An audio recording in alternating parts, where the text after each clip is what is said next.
आज टीवी की सबसे मशहूर बहू कह लीजिए उन्हें, पार्लियामेंट में बोलती है तब भी सबसे ज्यादा चर्चा उन्हीं की होती है।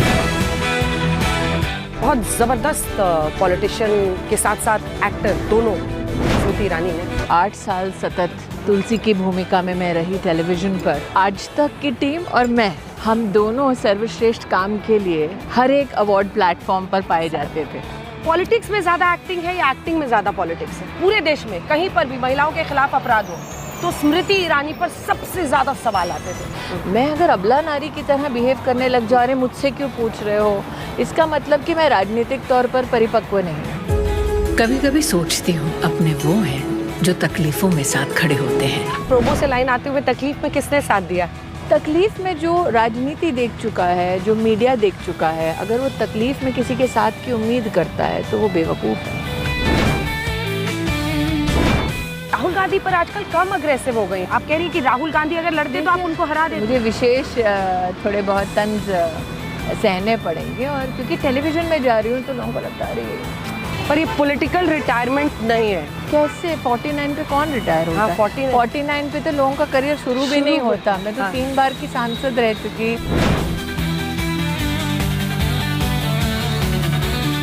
पिताजी कांग्रेस से थे, हैं आज भी। पिताजी कांग्रेस से थे? पिताजी कांग्रेस, माँ संघी। आप जब एकता कपूर के सामने आप गई हुई थी, अब एक ज्योतिष बैठे थे और उन्होंने बोला इसको रोको, इसी को काम दो। इसको चेहरा पढ़ते हैं शायद, तो उन्होंने कहा कि ये लड़की जीवन में बहुत आगे जाएगी। ऑपरेशन सिंदूर हुआ, 1 या 2 लोग नाम छोड़ दे तो किसी ने भी खुलकर सेना का साथ नहीं दिया।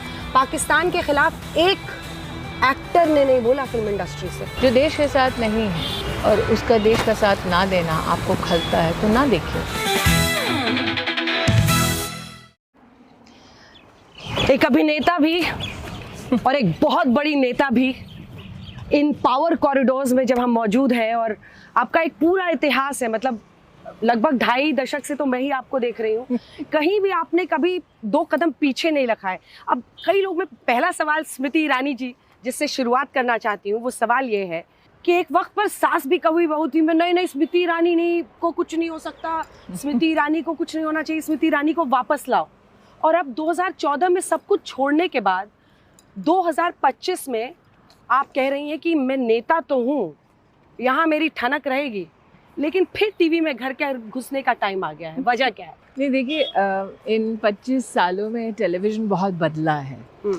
मैं अगर आज तक के साथ ही याद करूं तो 8 साल सतत तुलसी की भूमिका में मैं रही टेलीविज़न पर, और 8 साल आज तक की टीम और मैं, हम दोनों सर्वश्रेष्ठ काम के लिए हर एक अवार्ड प्लेटफॉर्म पर पाए जाते थे।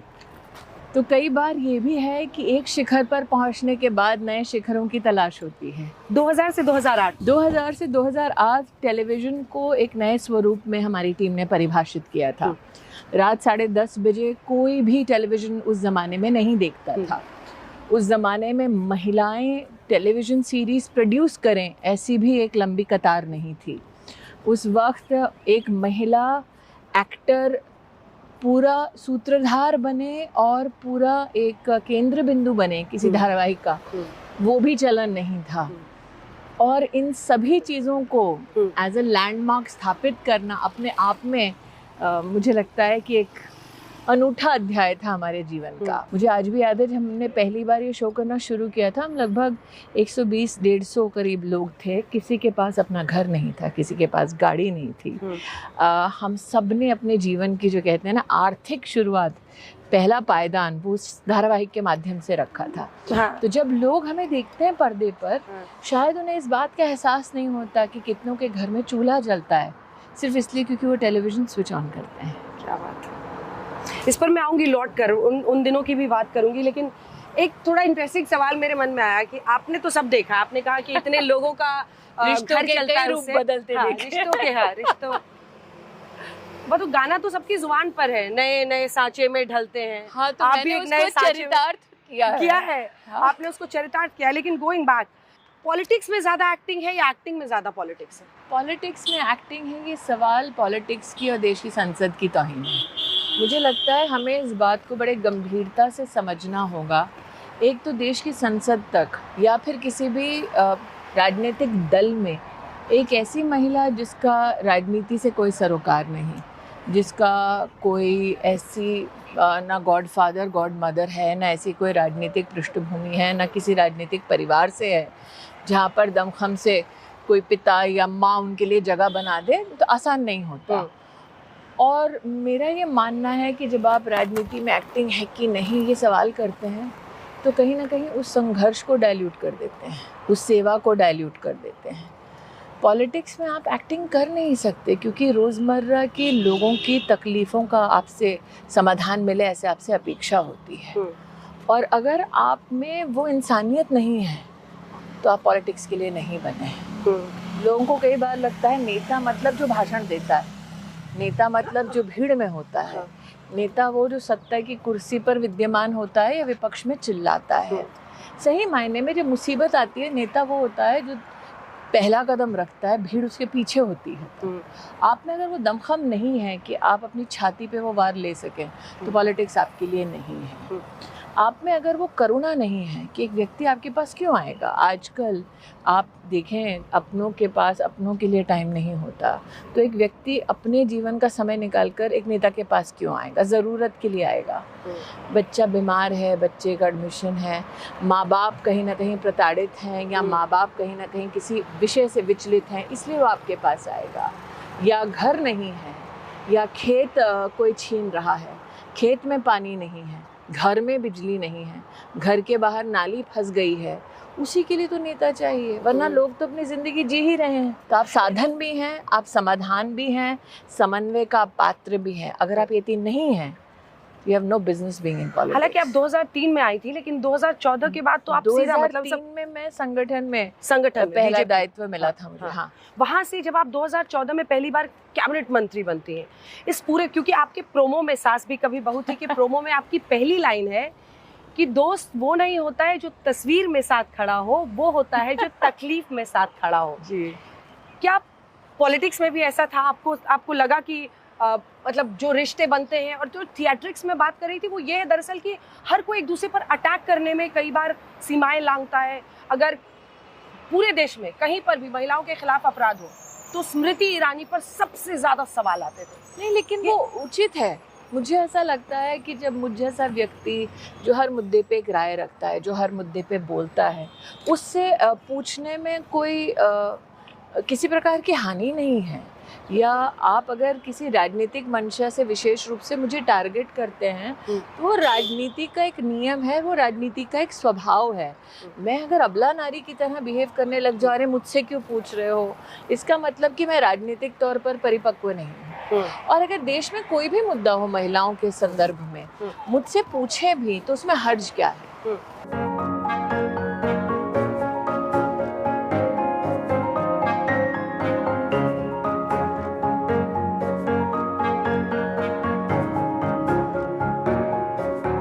ये जो आक्रामक होना, और ये आपने गुस्से की बात की कि किन वजहों से, लेकिन अंजना, वो फायदेमंद हुआ या नहीं? आक्रामक इंसान तब होता है जब उसकी बिलीफ्स को चुनौती दी जाए। आपने संसद में मुझे आक्रामक होते हुए कब कब देखा? द्रौपदी मुर्मू जी जब राष्ट्रपति पद की उम्मीदवार थी, उन पर जिस प्रकार से बहुत ही दकियानूसी, उनको अपमानित करने वाले जो शब्द कहे गए, उसके विरोध में मैंने अपना गुस्सा व्यक्त किया। मैं अपने देश के राष्ट्रपति के डिफेंस में एक आक्रामक स्वरूप में लोगों को दिखाई दी। जब आपने भारत तेरे टुकड़े हों के नारों के खिलाफ मेरा वक्तव्य सुना संसद में, मेरा आक्रोशित होना स्वाभाविक था। आप मेरे देश को गाली देंगे तो मैं चुपचाप बैठकर तमाशा नहीं देखूंगी। क्या अग्रेसिव होना लाभदायक है या नुकसान देता है एक औरत के लिए, मैं नहीं जानती। लेकिन मेरे लिए ज़्यादा नुकसानदायक ये है कि जिस चीज़ में मैं बिलीफ रखती हूँ उसके लिए आवाज़ ना उठाऊँ। पर प्रोमो से लाइन आते हुए तकलीफ में किसने साथ दिया? तकलीफ में जो राजनीति देख चुका है, जो मीडिया देख चुका है, अगर वो तकलीफ में किसी के साथ की उम्मीद करता है तो वो बेवकूफ़ है। तो सास भी कभी बहू थी में आपकी वापसी पर तो पूरा एक सेगमेंट हम लोग चर्चा करेंगे, लेकिन मैं पॉलिटिक्स पर, चूंकि हम लोग अभी देश के सबसे पावरफुल कॉरिडोर में इस वक्त मौजूद हैं स्मृति जी, आप HRD minister, minority affairs minister, बाल कल्याण, महिला और बाल कल्याण मंत्रालय सब आपने संभाला है।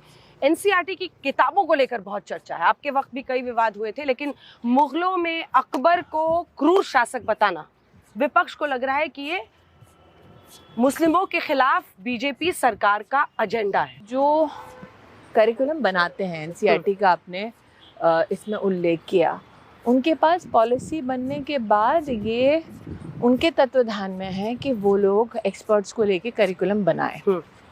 अकबर का क्या इतिहास रहा, वो आप अगर खंडों में सिर्फ उस विषय को प्रेषित करना चाहें जिसमें वाहवाही हो और कुछ कड़वी सच्चाइयाँ ना उसमें सम्मिलित की जाएं, तो ये इतिहास की तौहीन होगी। आप चाहते हैं कि हमारे देश में बच्चे हों या युवा पीढ़ी हो, वो इतिहास का हर पहलू जाने और उसके बाद किसी निष्कर्ष पर पहुंचे। Curriculum can not be devoid of historical facts. You cannot in some way embellish curriculum for your own political taste. तो मुझे लगता है कि जो एक्सपर्ट्स हैं, मैं तो करिकुलम, हाँ, आरोप ये लगाते हैं कि बीजेपी का एजेंडा NCERT की किताब में भगवाकरण हो रहा है शिक्षा का। आप कहीं गीता श्लोक करवाना चाहते हैं? मैंने लास्ट जब चेक किया तो मुगल शासक किसी भी राजनीतिक दल के ना तो मेंबर हैं, ना तो वो किसी भी राजनीतिक दल के राजनीतिक प्रतीक हैं। तो जो बीत गया सो बात गई, ऐसा लोग कहते हैं, लेकिन जो बीत गया वो अगर कुछ पृष्ठों में आए तो उस सच से लोगों को, उस हकीकत से मुंह नहीं मोड़ना चाहिए। बाकी मैं हिस्टोरियन नहीं हूँ, जिन हिस्टोरियंस ने इसको लिखा है निश्चित रूप से वो एविडेंस्ड पोजीशन है, और अगर एविडेंस पोजीशन है तो वो हिस्टोरियंस इतना दमखम रखते हैं कि वो अपनी इस पोजीशन को डिफेंड करेंगे। बिहार में जो इलेक्टोरल रोल रिविजन हो रहा है, इसमें दो आरोप लग रहे हैं। एक आरोप ये लग रहा है कि चुनाव आयोग बीजेपी सरकार का राइट हैंड बन गया। ये चुनाव आयोग की तौहीन है। मुझे ऐसा लगता है कि अगर SIR में आप हिंदुओं को सम्मिलित नहीं करते तो आपके ऊपर पक्षपात का आरोप लग सकता है। SIR में अगर आप संवैधानिक मर्यादाओं को ताक पर रखते तो आप पे आरोप मढ़ना जायज़ था, लेकिन यहाँ पर आप आरोप किसी राजनीतिक दल पर नहीं कर रहे हैं। इनका अटैक कंसिस्टेंटली चुनाव आयोग पर रहा है, जो अपने आप में कॉन्स्टिट्यूशनल अथॉरिटी भी है और जिसमें इतनी कॉन्स्टिट्यूशनल क्षमता है कि वो अपना पक्ष सुप्रीम कोर्ट के सम्मुख या देश के सम्मुख रख सके। इस पर सुप्रीम कोर्ट अपनी टिप्पणी दे चुकी है, तो सुप्रीम कोर्ट की टिप्पणी पर टिप्पणी करना कहाँ तक उचित है? वो तो एविडेंस के आधार पर करते हैं। आप सुप्रीम कोर्ट पे तोहमत लगाएं, चुनाव आयोग पर तोहमत लगाएं, ये कहाँ तक वाजिब है? पर अवैध घुसपैठ के मुद्दे पर वो कह रहे हैं कि आप मुस्लिम्स को देश में टारगेट कर रहे हैं। आप अगर रोहिंग्या बांग्लादेशी हैं देश में तो आप खोजिए, उनको निकालिए, लेकिन ये काम चुनाव आयोग का तो है नहीं। अवैध घुसपैठी के किसी भी धर्म से विशेष उल्लेख तो सरकार नहीं करती। सरकार कहती है अवैध घुसपैठी। अब आप बताइए कहाँ तक उचित है कि आप जो खालिस हिंदुस्तानी हैं उसका पक्ष नहीं ले रहे, आप घुसपैठी से अपनी संवेदनशीलता व्यक्त कर रहे हैं। इस देश में साधारण नागरिक मेहनत करता है, जद्दोजहद करता है, पूरे दिन अपनी मेहनत के पैसे से टैक्स भरता है ताकि देश के निवासियों को, रहवासियों को, जो लीगल रेजिडेंट्स हैं उनको कोई ना कोई सुविधा मिले, सड़क बने, बिजली मिले, पानी स्वच्छ आए, गरीब को घर मिले, गरीब को राशन मिले। ये एक साधारण हिंदुस्तानी के साथ धोखा नहीं है। चुनाव आयोग क्यों करेगा? ये काम तो गृह मंत्रालय को करना चाहिए। अगर बांग्लादेशी है, रोहिंग्या है, आप देखिए ऐसा है, आप कहते हैं कि भाई चुनाव में अगर रोल रिवीजन है वो गृह मंत्रालय करेगा, फिर आप कहते देखा गृह मंत्रालय फला फला कर रहा है, तो ये चिट भी मेरी पट भी मेरी पॉलिटिक्स है। जिसका जो काम है वो संस्थान, वो व्यवस्था वो काम कर रही है। पर अब तो पार्लियामेंट सेशन शुरू हो रहा है, वो उसको सबसे बड़ा इशू बना रहे हैं। मतलब पूरा पार्लियामेंट में पता चलेगा कि सरकार किस प्रकार से अपने पक्ष को डिफेंड कर रही है। और इलेक्टोरल रोल को आप मैनिपुलेट कर रहे हैं बीजेपी के फायदे के लिए। मैंने कहा ना कि आप हिंदुओं को इससे बर्खास्त कर रहे हैं, कि आप हिंदुओं पर ऐसा लागू नहीं कर रहे, ऐसा नहीं है। हिंदुओं में क्या अलग अलग जातियों के लिए अलग अलग कंडीशंस कर रहे हैं, ऐसा नहीं है। क्रिश्चियंस के खिलाफ कर रहे हैं क्या, ऐसा नहीं है। पारसियों को उससे बाहर रख रहे हैं क्या, ऐसा नहीं है। जैन धर्म, ईसाई धर्म के लोगों को बाहर रख रहे हैं क्या, नहीं। सारे धर्म, जाति, वर्ग के नागरिकों पर ये लागू है। तो पक्षपात कहाँ है? आप कितनी भाषाएं बोलती हैं? मुझे 6 या 7 तो मुझे पता है कि ठीक ठाक बोल लेती हूँ। ठीक ठाक ना 6-7। महाराष्ट्र में जो अभी भाषा को लेकर एक बहुत बड़ा विवाद हुआ, जी ये आज की खबर तो है नहीं, बहुत दिनों से ये चल रहा है। और मतलब शिवसेना का एक वक्त पर बहुत राज ठाकरे बहुत अग्रेसिवली इस विषय को उठाते हैं कि भाषा का जो विवाद है इस देश में, हिंदी बनाम मराठी, हिंदी बनाम दक्षिण की जो तमाम भाषाएं हैं, अब इनका कहना है कि बीजेपी एक साजिश रच रही है, हिंदी को हर जगह एनफोर्स करना चाहती है। मेरा परिवार भिन्न भिन्न प्रदेशों से है, लेकिन मैं हिंदी में वार्ता कर रही हूँ। क्या ये हमारी मजबूरी है? मेरा ये मानना है कि भारत सरकार निश्चित रूप से और मेरा राजनीतिक दल ये जानता है कि कब लोग भाषा को अपनी प्रादेशिक पॉलिटिकल ज़रूरतों के लिए इस्तेमाल करता है। तो भारत सरकार में इतनी क्षमता है कि वो इस विषय पर अपनी टिप्पणी रखें। नागरिक होने के नाते या भाजपाई होने के नाते मैं क्या कह सकती हूँ? मेरी पार्टी भिन्न प्रांतों, भिन्न धर्मों, भिन्न भाषाओं के लोगों की पार्टी है। हमने आज तक ये कभी नहीं सोचा कि पार्टी के जो मुखिया हैं या जो प्रधानमंत्री हैं गुजराती हैं, लेकिन बनारस से सांसद, काशी से सांसद हैं। तो अगर आप ये कहते हैं कि वो गुजराती बोलना सब पे थोप रहे हैं, तब मैं समझती। और मराठी तो ऐसा मानते हैं कि आपको महाराष्ट्र में रहना है, मुंबई में रहना है, तो हम 16,000 अलग अलग डायलेक्ट्स में बात करते हैं। आपको शायद झारखंड की वो डायलॉग ना आती हो जो दुमका में इस्तेमाल होती है, आपको शायद सीमांचल की डायलेक्ट ना आती हो, आपको शायद भोजपुरी ना आती हो, आपको बांग्ला नहीं आती हो, तो क्या आप का स्तर एज अ सिटीज़न कम हो जाता है? क्या आपके अधिकार कम हो जाते हैं? किसी भी चर्चा का ना समाधान हो सकता है, ना हिंसा किसी भी विषय को पुख्ता करता है या बल देता है। तो अगर हमें ये लगता है कि हिंसक स्वरूप अपनाने से आप किसी को मजबूर कर सकते हैं, तो आप साधारण हिंदुस्तानी की फितरत को नहीं समझते। तो आपकी पार्टी का स्टैंड है क्या? आप हिंदी मुझे को लगता है कि मेरी पार्टी ने थोप रहे सभी हैं भाषाओं का सम्मान करने की बात कही है। आप देखिए, मेरे पार्टी के अध्यक्ष हिमाचल प्रदेश से हैं, लेकिन वो हिंदी में संवाद करते हैं। लेकिन मल्लिका भाभी, उनकी धर्मपत्नी, वो बंगाल से उनका नाता है। तो मैं नड्डा जी के साथ कई बार, हम लोग कहते हैं जमाई बाबू, तो मैं बांग्ला में भी नड्डा जी से बात करती हूँ। लेकिन मान लीजिए अगर मैं BL संतोष जी जो हमारे संगठन मंत्री हैं उनसे बात करना चाहूँ, तो मुझे नहीं, मेरी माताजी को कन्नड़ आती है।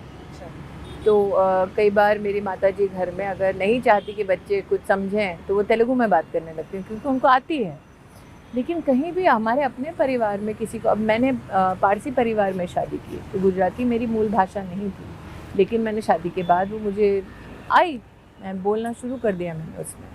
लेकिन कभी परिवार में, समाज में ये विवश नहीं किया गया किसी को कि आपको यही भाषा बोलनी है। सबसे ज्यादा चर्चा स्मृति जी होगी ऑपरेशन सिंदूर को लेकर। बीजेपी के नेता के तौर पर 3 सवाल वो पूछ रहे हैं कि पहलगांव में ये आतंकी हमला अगर हुआ तो क्या ये सुरक्षा में बहुत बड़ी चूक नहीं है? ऑपरेशन सिंदूर को अचानक क्या ट्रंप के कहने पर रोका गया?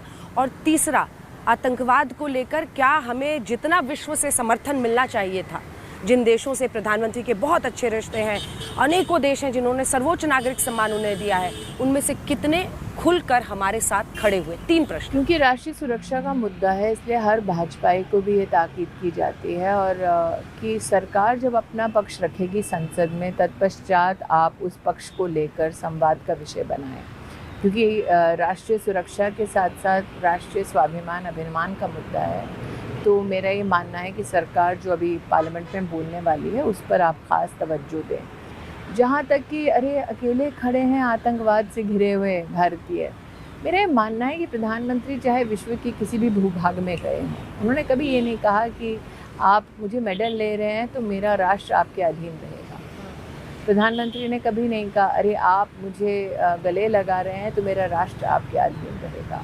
प्रधानमंत्री ने कभी ये नहीं कहा कि भाई आप मुझे टेबल पर एक कुर्सी देकर जगह दे रहे हैं संवाद के लिए, तो आप जैसा कहेंगे हम वैसा ही करेंगे, ऐसा नहीं कहा प्रधानमंत्री ने। हमने जब प्रधानमंत्री मोदी की केंद्रीय इस पृष्ठभूमि में यात्रा शुरू होते 2014 में देखी, आपको याद दिला दूँ, तब हम फ्रैजाइल 5 कहलाए जाते थे। तो कई लोग थे जो जानते थे कि हम कमज़ोर हैं और उनकी खुशी का इजहार इसीलिए होता था क्योंकि उन्हें लगता था कि ठीक है, भारत अपनी बुलंदियों तक पहुंचने की क्षमता नहीं दिखा रहा, जूझ रहा है, कहीं ना कहीं करप्शन से जूझ रहा है, कहीं ना कहीं ब्रोकन सिस्टम से जूझ रहा है।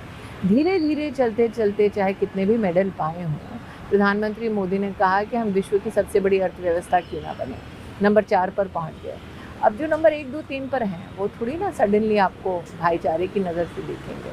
जैसे जैसे आपकी अंतर्राष्ट्रीय स्तर पर क्षमता बढ़ेगी, जैसे जैसे आपके सितारे बुलंद होंगे, जैसे जैसे आपकी अर्थव्यवस्था और मजबूत होगी, जैसे जैसे आप आँख से आँख मिलाकर बात करना शुरू करेंगे, वैसे वैसे आपको पता चलेगा कि आप धीरे धीरे धीरे धीरे अपने विषय पर तटस्थ अकेले ही खड़े। ज्वलंत राजनीतिक मुद्दों पर मेरा आखिरी सवाल है, जिसके बाद क्योंकि सबसे ज़्यादा लोग सास भी कभी बहू थी का इंतज़ार कर रहे हैं कि ये कमबैक क्या है, और क्या राहुल गांधी पर आजकल कम अग्रेसिव हो गई हैं, आक्रामक? नहीं, मेरे पास वो दायित्व नहीं है, पहले मेरे पास दायित्व था। पर डिफेंडिंग चैंपियन तो आप ही हैं बेटी, कि आपने 19 में गांधी परिवार का बैस्टियन छीना। हाँ, लेकिन 24 में गांधी परिवार ने मुझसे लड़ने से इनकार कर दिया ना, तो जब मैदान जंग में वो उतरे नहीं तो मैं क्या बोलूँ, पीछे पीछे थोड़ी ना भाग सकती। उन्होंने राजनीतिक इतिहास पढ़ा है। अमेठी जीतने वाली कभी सीट थी नहीं। अमेठी से कई दिग्गज लड़े और हारे, शरद यादव हारे, मैंने कहा गांधी खुद हारी जो गांधी परिवार से थी। वो गांधी परिवार ने उस सीट को चुना ही इसलिए क्योंकि उसका सामाजिक समीकरण ऐसा था कि जो वोट पड़े वो सिर्फ उस परिवार को पड़े। तो कोई भी इंटेलिजेंट राजनेता जहाँ पे हार निश्चित है ऐसी सीट नहीं चुनता।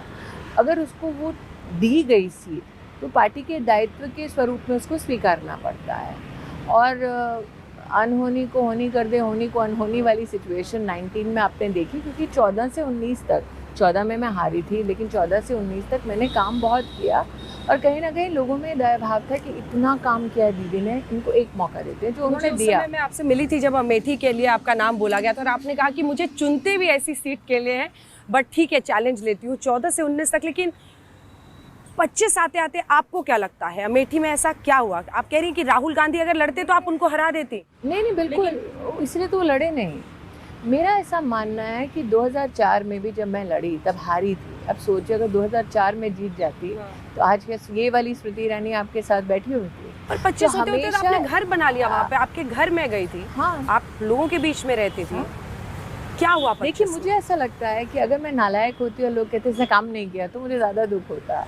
आज चर्चा का या आपके सर पे जो शिकन देख रहे हो वो ये है, इससे काम बहुत किया, ये वहाँ रही भी, ये घर घर गांव गांव गली गली घूमी भी, इसने नाली तक साफ कराई, गांव में बिजली तक लगाए, 1 लाख घर बनाए, मेडिकल कॉलेज बनवाया, पहला 200 बेड का अस्पताल बनवाया, कलेक्टर का ऑफिस बनवाया, पुलिस लाइन बनवाई, जिताया क्यों नहीं? फिर फायर स्टेशन बनाया।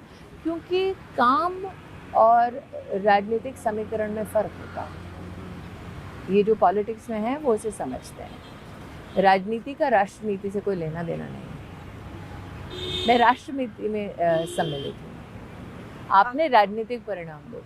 क्या अमेठी और सरकार से बाहर निकलना एक बड़ी वजह रही कि आपने कहा कि पॉलिटिक्स तो मैं करती रहूँगी लेकिन अब मुझे जो मेरा रूट्स था, जिससे मुझे पहचान निकली?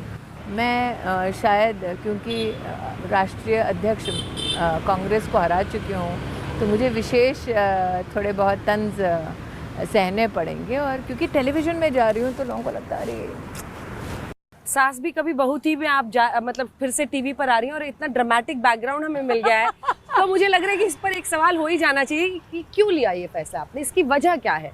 बहुत ही बचकाना जवाब होगा, मेरी मर्जी। अब उस मोड में आ गई है स्मृति ईरानी, मेरी मर्जी। मैं हमेशा से ऐसी थी। देखिए, लोगों के पास जिंदगी में चॉइस नहीं होती, मेरे पास है। तो आप जिंदगी को सूक्ष्म रूप से जीने की मेरी फितरत नहीं है कि आप अगर जिंदगी को सिर्फ एक पहलू से जिएं, एक नज़रिए से जिएं तो वो क्या जीना हुआ। मैं राष्ट्रीय राजनीति में इसीलिए आई क्योंकि मुझे इस बात का एहसास था कि हमारे समाज में कई ऐसी चीज़ें हैं जिस पर लोगों का ध्यान आकृष्ट होना ज़रूरी है, चाहे वो पॉलिटिक्स के माध्यम से हो, चाहे वो मीडिया के माध्यम से हो। अगर आपने अपना ओहदा इतना बना लिया है कि आप लोगों का ध्यान आकृष्ट करें, आप लोगों का प्रतिबिंब बने, या आप लोगों की आवाज़ बने, तो कोई मूर्ख ही होगा जो ऐसे मौके को छोड़ेगा। पर ये पॉलिटिकल रिटायरमेंट नहीं है। कैसे 49 पे कौन रिटायर होता हाँ, है? 49 पे तो लोगों का करियर शुरू भी नहीं होता। मैं तो 3 बार की सांसद रह चुकी, 5 विभागों की मंत्री रह चुकी, अभी तो लंबा। पर संसद में पहुंचने की हसरत तो फिर होगी। और अमेठी, मुझे ऐसा नहीं लगता कि पार्टी कब कहाँ क्या करवट बदलेगी, क्या दायित्व देगी, ये मुझे नहीं पता। लेकिन इतना ज़रूर पता है कि कम से कम संसद के माध्यम से मैंने अपनी काबिलियत को स्थापित किया। आपको याद दिलाती हूँ, मैंने राजनीति 10 वर्ष तब भी की जब यूपीए की सरकार थी। बहुत सारे लोग मेरा फोटोग्राफ देखते हैं धरने उस पर। मैंने 10 साल धरनों वाली राजनीति भी की है, जेल की हवा भी काटी है। मैंने 10 साल जब मैं कैबिनेट मंत्री रही तो लोगों ने मुझे, अमेठी की आप बात करें, मैंने तब भी अमेठी में काम किया जब अखिलेश की सरकार थी, और मैंने अमेठी तब लड़ा जब यूपीए की सरकार थी। मतलब वो कहते हैं ना, मौत के कुएं में जाके सीधा छलांग मारना, मैं वो सब कर चुकी हूँ। गाड़ी चला चुके हैं आप मौत के कुएं में, अच्छे से बाहर आ चुकी तो हूँ। 29 में बीजेपी कहती है भाई तुम फिर अमेठी से लड़ो। आप लड़ना चाहेंगी ना अमेठी से? देखिए बीजेपी क्या कहेगी 29 में, या तो ना आप जानते हैं ना मैं जानती हूँ। बीजेपी 29 में क्यों कहेगी? 26 में कुछ कह डाले तो, अच्छा 25 में कुछ कह डाले तो। बहुत चर्चा थी 25 की, एक सेकंड, कि दिल्ली में आप ग्रेटर कैलाश सीट से चुनाव लड़ रही हैं। बहुत मेरे चर्चा बारे थी। में देखिए, गली मोहल्ले का चुनाव हो, ऐसा कुछ ऑफर था क्या? नहीं, मेरा ये मानना है दिल्ली कि को मेरे लेकर बारे में परिचर्चाएं बहुत होती हैं। मेयर का चुनाव होगा तो भी मेरी बात आएगी, विधायक का चुनाव होगा तो भी मेरी बात आएगी, सांसद का चुनाव होगा तो भी हमारी, क्योंकि मैं स्मृति ईरानी हूँ। चलिए अब यहाँ से हम लोग कुछ और हिस्सों में चलते हैं, कुछ और सवाल जवाब होंगे। और स्मृति जी, आज आपको अपने घर जाकर हमारे दर्शकों को दिखाना होगा, क्योंकि हमेशा आप हर इंटरव्यू में कहती हैं कि मैंने बहुत मुश्किल परिस्थितियों में अपना जीवन बिताया। घर में अभी कोई रहता है तो बाहर से आप देख पाएंगे, हम अंदर तो जा नहीं पाएंगे। बाहर से ही देख लेंगे। आप चलेंगी साथ? 1246 आर.के. पुरम। चलिए चले। हाँ, चलिए हम लोग चलते हैं, आज इनके घर चलते हैं। ये सबसे इंटरेस्टिंग हिस्सा होगा कि आपके घर चलें और वहाँ पर देखें कि जिन शुरुआती दिनों की स्मृति जी बात करती हैं, वो शुरुआती दिन कितने वाकई चुनौतीपूर्ण थे। चलिए।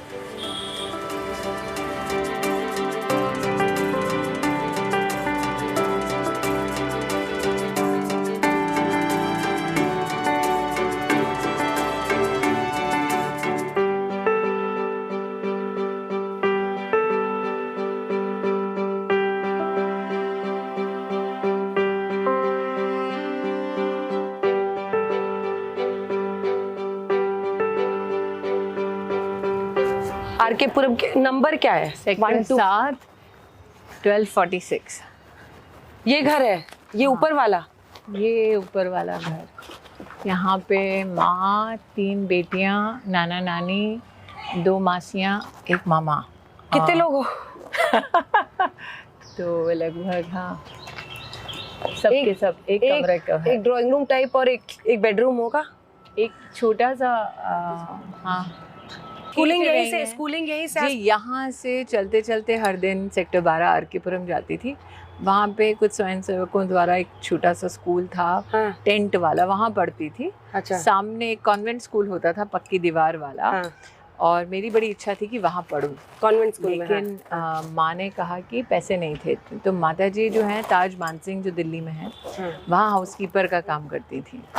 तो ताज में एक टाटा ग्रुप ने सुविधा दी थी कि जो बच्चे हैं, जिन लोगों की नौकरियां हैं टाटा ग्रुप में और विशेषतः ताज में, उनके बच्चों की स्कूली फीस अगर बच्चे 60% से फर्स्ट डिवीज़न लाते थे तो दी जाती थी। तो मैंने अम्मा से कहा कि भाई अगर मैं फर्स्ट डिवीज़न लाऊं तो फिर आपको नहीं मिलेगी मेरी फीस। तो उन्होंने कहा लेकिन वहाँ जाके आपको एडमिशन कैसे मिलेगा? तो मैं हर दिन जाके स्कूल के बाहर खड़ी रहती थी। तो नन्स परेशान हो गई थी। एक दिन कहा कि भाई क्या है, हर दिन तुम यहाँ आ जाती हो। मैंने कहा आपके स्कूल में दाखिला कैसे होगा? तो उन्होंने कहा भाई एग्ज़ाम देना पड़ेगा। तो मैंने एग्ज़ाम दिया, मैं पास हुई और फिर 6ठी कक्षा में वहाँ गई। तो कितने साल इस घर में रही हैं? 6-7 साल बिता दिए। 6-7 साल यहाँ से तब गई जब मैं लगभग 13-14 साल की थी। मेरे नाना जी का जब देहांत हो गया था तब ये घर छूट गया था हमसे। क्या याद आ रहा है सब टॉप ऑफ माइंड? घर देखते क्या दिमाग में आया? मुझे लगता है नाना याद आते हैं। यहाँ से डेली चल के सेक्टर 6 आर.के. पुरम में शाखा के लिए जाते थे। उनका बहुत इन्फ्लुएंस भी रहा, वो संघ से जुड़े हुए थे। हाँ, तो आज वहाँ विश्व हिंदू परिषद का हेडक्वार्टर है। अच्छा। हाँ माता जी, जब मैं मतलब क्या 1-2 महीने की थी तो आपने स्मृति ईरानी को प्रचार प्रसार करते देखा है बहुत नेताओं के लिए। पहली बार मैं प्रचार जिनके लिए करने गई उनका नाम है विजय कुमार मल्होत्रा, जब मैं 3 महीने की थी। ओह, घर में ये था कि भाई आपको सामाजिक सेवा करनी है तो आप संघ में सेवा दीजिए, राजनीति में जाने की क्या ज़रूरत है। तो मेरा ये विचार था कि मुझे पॉलिसी निर्धारण करने में भूमिका निभानी है, तो इसीलिए मैंने भारतीय जनता पार्टी ज्वाइन की थी। पिताजी कांग्रेस से थे, रिश्ते हैं आज भी। तो पिताजी कांग्रेस से थे, पिताजी कांग्रेस, माँ संघी। पर आपका वो पिक्चर भी बहुत वायरल हुआ कि आपने व्हेन द पीटीएम चल रहा है, हाँ, when the boss meets the father, हाँ, पिताजी तो आपने कांग्रेसी को प्रधानमंत्री के सामने, कई कांग्रेसी प्रधानमंत्री से मिलना चाह रहे हैं, उनके कई कांग्रेसियों के चित्र भी, लेकिन मेरे पिताजी तो वर्षों से मतलब। तो बात क्या हुई मतलब उन दोनों के बीच में? वो पिताजी और प्रधानमंत्री तक सीमित रहे तो बेहतर है, लेकिन मुझे लगता है कि मेरे लिए उनके जीवन की एक ही लालसा थी कि पिताजी तो तब भी, जब अटल बिहारी वाजपेयी जी प्रधानमंत्री थे और मैं कार्यकर्ता थी, तो हम कई बार आरसीआर में बुलाए जाते थे, कार्यकर्ताओं का कोई ना कोई मीटिंग या कुछ ऐसा रहता था, तो दरवाजे पे छोड़ के जाते थे, लेकिन अंदर नहीं आते थे। पहली बार उन्होंने इच्छा व्यक्त की कि प्रधानमंत्री मोदी ने मेरी बेटी को मौका दिया कि वो देश की सेवा कर सके, तो मुझे एक बार आपका जीवन में थैंक यू बोलना है। आपका लाइफ में सबसे बड़ा क्रिटिक कौन है पर्सनली, मतलब जो आपको जानते हैं उनमें से कोई है जो आपको बोलता है कि आज आपने ऐसे क्यों बोला? या जिंदगी में जितने लोग हैं उन सबके पास ये अधिकार है। मेरा कुछ किया धरा उनको पसंद ना आए तो वो बताएं, मैं अपना पक्ष रखूं, तो मेरी लाइफ ऐसी, ऐसा नहीं कि कोई विशेष व्यक्ति बता देगा। जितने लोग मुझसे जुड़े हैं, चाहे कार्यकर्ता ही क्यों ना हो, जिनके साथ मैंने अपना राजनीतिक जीवन जिया है, उनको भी अधिकार है कि दीदी यार ऐसे करते तो अच्छा था। पर ये तंग रास्ते, ये तंग घर, ये फिजिकल ढांचा है जी, है ना, मन के अंदर क्या था? मतलब इनफैक्ट ये जो आपको 1237 दिख रहा है, एक ज़माने में यहाँ आज से 40 साल पहले कोई जो परिवार रहता था उनके पास टेलीविज़न होता था, तो उस खिड़की के बाहर खड़े होकर मैंने रवि शास्त्री ने जब 6 छक्के मारे थे, तब ज़ोर ज़ोर से गली में चिल्लाने वालों में से एक मैं थी, क्या ये देखो शास्त्री ने छक्का टीवी मारा। ऐसा था जिसे बाहर से खड़े होकर देख सकते थे। और एक वक्त था अंदर कि आपके पास टीवी ना हो, लेकिन गली मोहल्ले में लोग एक के घर भी अगर है काफी है। तो आप मुझसे पूछ रही थी टेलीविजन क्यों? टेलीविजन कितनों के जीवन में क्या क्या कर देता है। मतलब मुझे याद एक सीरियल होता था उड़ान, और कविता चौधरी उसमें बनती थी पुलिस अफसर, और मुझे इस बात का बहुत कहीं ना कहीं मेरी रुचि थी कि मैं एक दिन ऐसे ही आईपीएस ऑफिसर बनूंगी। मेरे पिताजी ने कहा तुम्हारी फितरत नहीं ऑर्डर लेने की। मैंने ठीक है, ऑर्डर लेने की फितरत नहीं है, देने वाले बन जाते हैं। लेकिन टेलीविज़न के एक आपके स्वभाव पर, आपकी मानसिकता पर एक प्रभाव तो रहता है। मेरी इच्छा थी, मैं एक वीकली एक न्यूज़ बुलेटिन आता था जो विश्व भर की न्यूज़ को बतलाता था, बहुत सीनियर जर्नलिस्ट होते थे, मैं वहाँ भी गई उस चैनल के ऑफिस में। चैनल नहीं था, वो प्रोडक्शन हाउस था कि भाई मुझे जर्नलिस्ट की भी, अगर जर्नलिस्ट के असिस्टेंट की भी नौकरी मिल जाए, न्यूज़ कैसे बनती है, रात को कैसे चलती है, मुझे उसमें योगदान देना है, सीखना है। तो उस न्यूज़ ऑफिस ने भी मुझे वापस लौटा दिया था कि मैडम आप में दमखम नहीं, क्या पता एक दिन न्यूज़ बन जाऊंगी, न्यूज़ बन जाएंगे और हम आके आपका इंटरव्यू करेंगे। बट मैंने ये भी कहीं पढ़ा, I want you to confirm कि आप जब एकता कपूर के सामने आप गई हुई थी अपना वो करने के लिए, तो एक ज्योतिष बैठे थे और उन्होंने बोला इसको रोको, इसी को काम दो। हाँ, जनार्दन उनका नाम है, ऐसा मैंने सुना है। कि उन्होंने मुझे रिसेप्शन पे देखा, एकता के साथ वो ऑफिस में बैठे थे, तो उन्होंने कहा ये लड़की जो भी इसको रोको, वो चेहरा पढ़ते हैं शायद, तो उन्होंने कहा कि ये लड़की जीवन में बहुत आगे जाएगी। और तब मैं मतलब बेढंगा से जीन्स, फटाफटी शर्ट, झोला लेके कॉन्ट्रैक्ट नौकरी मांगने के लिए आई थी रिसेप्शन पे। वो रिसेप्शन पे? हाँ। आप क्योंकि सास बहू के लिए वो नहीं दे रही थी? नहीं। मैं किसी और कार्यक्रम घर एक मंदिर करके चलता था सोनी टीवी पे, उसमें कोई थर्ड रंग का वो चाहिए था एक्टर, भीड़ भाड़ में खड़ा होने वाला, मैं वो थी। तो वो कॉन्ट्रैक्ट लेने आई थी, जब एकता बाहर आई उन्होंने कॉन्ट्रैक्ट फाड़ दिया। मैंने कहा हाय राम, अभी तो नौकरी मिली थी। उन्होंने फिर नया कॉन्ट्रैक्ट दिया और कहा कि आप ये किरदार करेंगे, आपको पता है मैं इतिहास रचने वाली हूँ। मुझे उस वक्त से सैलरी से सरोकार था, मैंने कहा इतिहास गया तेल लेने, मुझे बस नौकरी चाहिए, क्योंकि पैसे की तंगी थी। उनका बड़ा विश्वास था कि ऐतिहासिक होगा, और मेरा ध्यान सिर्फ पे चेक पे था। लेकिन उन दिनों की भी आपने बताई है कहीं पर कि ऑटो से आप जाती थी, मेकअप वाला कहता था मेरे पास मेकअप वाले गाड़ी के तो पास खरीद बाइक लो। होता था, बाइक होती थी और मेरे पास नहीं होती थी, तो वो बड़ा कहते हैं मैं आप स्टार हैं, आप ऑटो में आती हैं। मैंने कहा उससे क्या फ़र्क पड़ता है? उसने कहा नहीं नहीं, मैं शर्मसार होता हूँ बाकी लोगों के सामने कि मैं अच्छे खासे बाइक में तो आ पहला मोटा पैसा वहीं से आया, सास? सभी का, हम सब का, घर गाड़ी वो सब वहाँ से आया, इसलिए वो बरकत वाली जगह है हमारे लिए। टॉप ऑफ माइंड क्या था बनने का जब इस घर में रहती थी कि क्या बनना है? टॉप ऑफ माइंड क्या था? कि एक दिन मुझे दुनिया जानेगी, ये तो मैं हमेशा कहती थी। मन में था कि एक दिन? हाँ, मैं तब क्या 7 साल की थी जब यहाँ थी, तब भी कहा था। पहली बार जब बम्बई गई तो 17 साल की थी। वहाँ कमला नेहरू पार्क है जहाँ से मरीन ड्राइव दिखता है, पूरी बम्बई दिखती है, चकाचौंध बम्बई की दिखती है। वहाँ पर भी मैंने कहा एक दिन ये शहर मुझे जानेगा, तो मेरी माता जी ने कहा सबसे बड़ा लाइफ चैलेंज चैलेंज जो होती आपको है, परेशान करता रहा? लाइफ चैलेंज होती है। देखिए, पहले आप मौक़ों की तलाश में होते हैं कि कोई नौकरी मिले। आज अंजना ओम कश्यप आज तक पे पूछ रही है, अरे ये नौकरी क्यों कर रहे हो? आप सोच रहे हैं लाइफ का कितना बड़ा कर्व है। पहले पूछा जाता था नौकरी क्यों नहीं कर रही हो, आज पूछा जा रहा है नौकरी क्यों कर रही हो। 2014 में पूछा गया था, अरे इस एक्टर को क्यों बना दिया मैं तो मंत्री? एक्टर्स की सोच रही हूँ कि ये जो आपके सामने आएंगे वो बोलेंगे कि स्मृति ईरानी को फिल्म 2014 में लोग हाँ, बोलते थे अरे एक्टर को क्यों बना दिया है मंत्री। अब कह रहे हैं स्मृति ईरानी को दोबारा पार्लियामेंट क्यों नहीं लेके जा रहे। तो मेरे जीवन की उपलब्धि ये है कि नए सेयर्स ये सेयर्स बन गए। इंटरेस्टिंग ये है।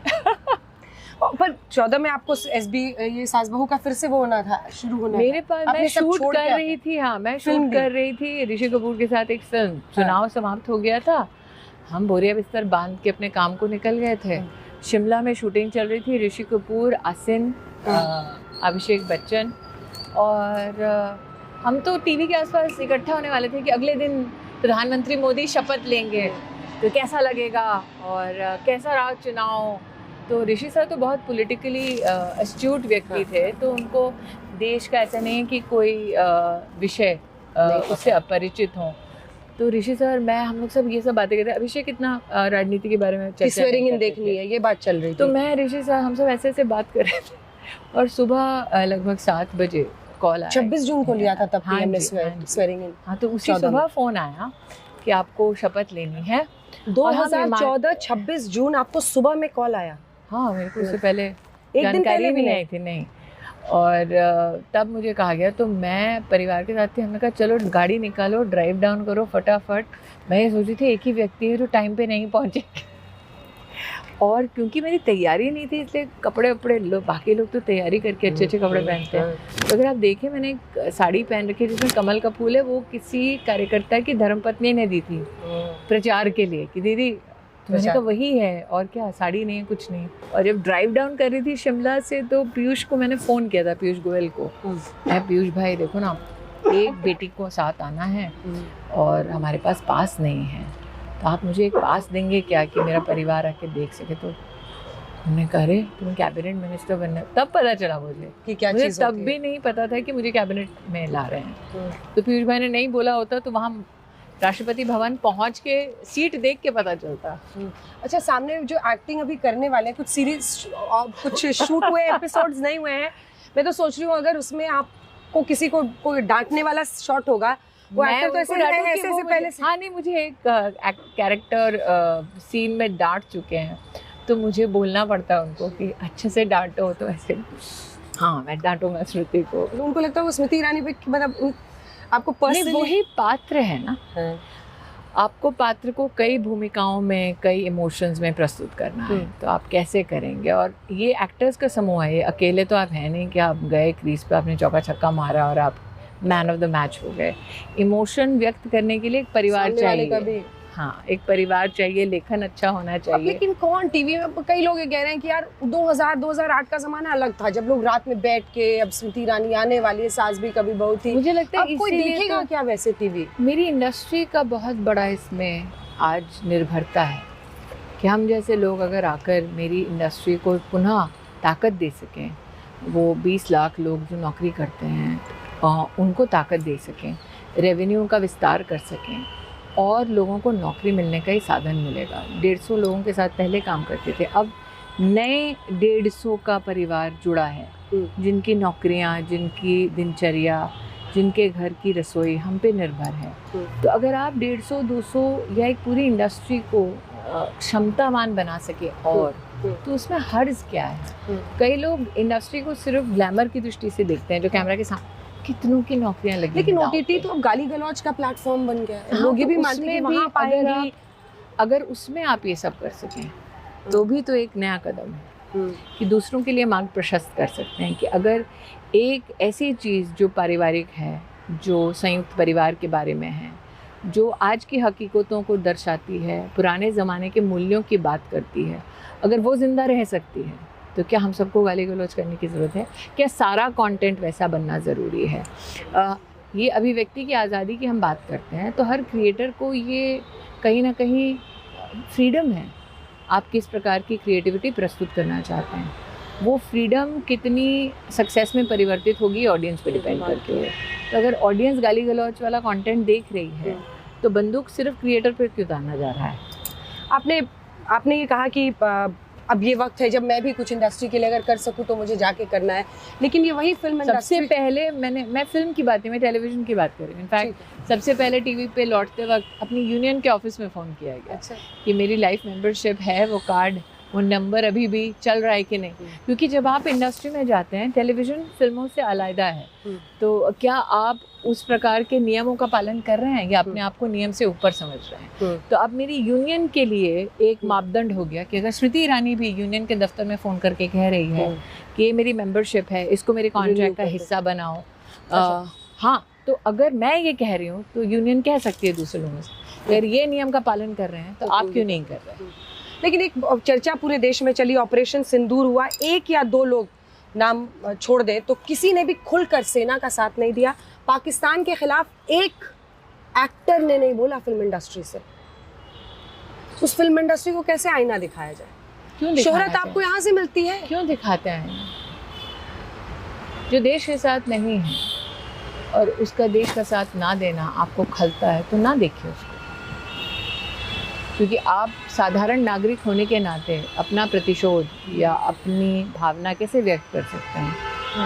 ट्यून ऑफ करके, और कुछ नहीं कर सकते। लेकिन अगर आप चाहते हैं कि आपकी अपेक्षा है कि देश की सेना के साथ अगर एक्टर खड़ा नहीं हुआ तो कोई खड़ा नहीं हुआ, ये भी नहीं है। देश की सेना के साथ देश तो खड़ा था, सामान्य नागरिक खड़ा था। जिस दिन सामान्य नागरिक नहीं खड़ा होगा उस दिन मैं विचलित हो जाऊँगी।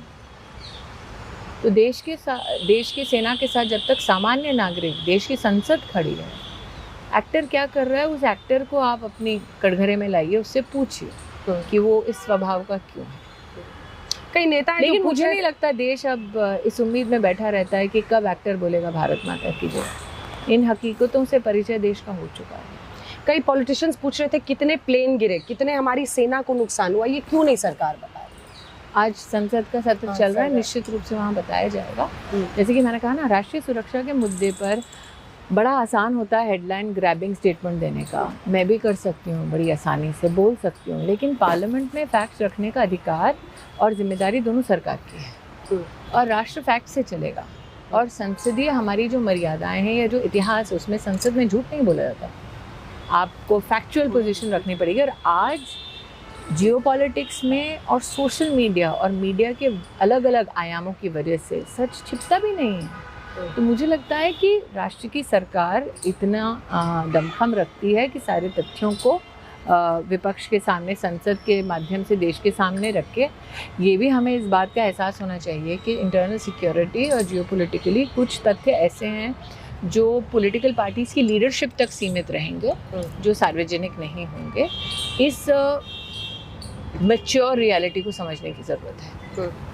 अब मुझे लगता है आप किधर निकल रही हैं यहाँ से? मैं यहाँ से एक ऐसे कार्यक्रम में जा रही हूँ जहाँ पर देश में क्लाइमेट चेंज और महिला और साथ ही अंतर्राष्ट्रीय स्तर पे global gender gap index report में बार बार भारत की तौहीन की जाती है। तो एक रिपोर्ट आज प्रेषित होगी जिसमें क्या गैप्स हैं, अंतर्राष्ट्रीय मापदंडों में क्या क्या चुनौतियाँ हैं और भारत की क्या उपलब्धि है, उसके संदर्भ में कार्यक्रम। मतलब 3 बातें तो तय है कि आप पॉलिटिकली रिटायर नहीं हो रही हैं, पीपल कनेक्ट आप आज भी रखना चाहती हैं, महिलाओं से जुड़ी हुई हैं।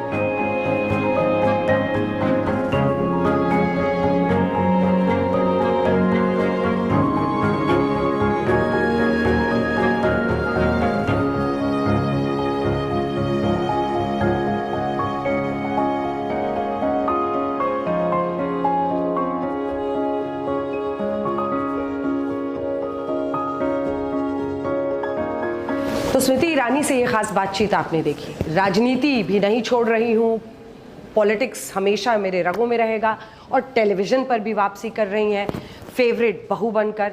अब भविष्य में उनके साथ क्या होने वाला है ये देखने में हम सबकी दिलचस्पी रहेगी।